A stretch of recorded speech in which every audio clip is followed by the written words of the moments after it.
বলতেছিলাম অনেকের মনে কষ্ট, আমার বাবা আমার সাথে আগের মতো কথা কয় না। আছে না অনেক ভক্ত, আগে আমি বালা আসলাম, এখন অমুকে বালা।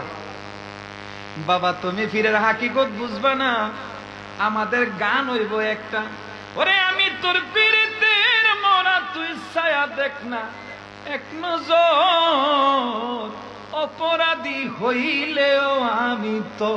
কথা কোন ঠিক না বেটি? অপরাধী হইলেও আমি কার উষ্টাকায় আমার আইতি অপরাধী তো। বাবারা ভাইয়ের আমার, তুমি যদি দাও তারাইয়া এমন জায়গা নাই রে গিয়া, এ বাগির জুড়াইতাম অন্তর।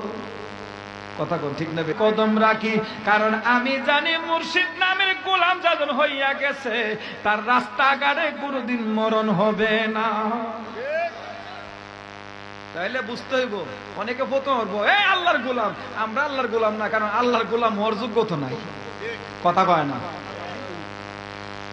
বাবারা ভাইয়ের আমার, আমি আপনাদের খেদমতে আরজ করব, হুজুর একটা কাজ দেন, যে যত কিছুই করেন মুর্শিদের কথায় কষ্ট পায়েন না, কারণ উল্টা পাল্টা কথা বলে আশেকের মন ভেঙে দেয়, কামেল ফিরে লক্ষণ চিনা ভরো থাকে। কথা কোন ঠিক না বেটি? ফিরে কিন্তু উল্টা পাল্টা কথা কয় আপনারা পরীক্ষা করার লাগে, তাহলে সব জায়গায় চলবে না। হাকিকত বুঝতে হলে নীরব থাকতে হবে, ধৈর্য ধরতে হবে। আমরা যেন সেই ধৈর্য ধারণ করার তৌফিক দান করেন, সকলে বলুন আমিন।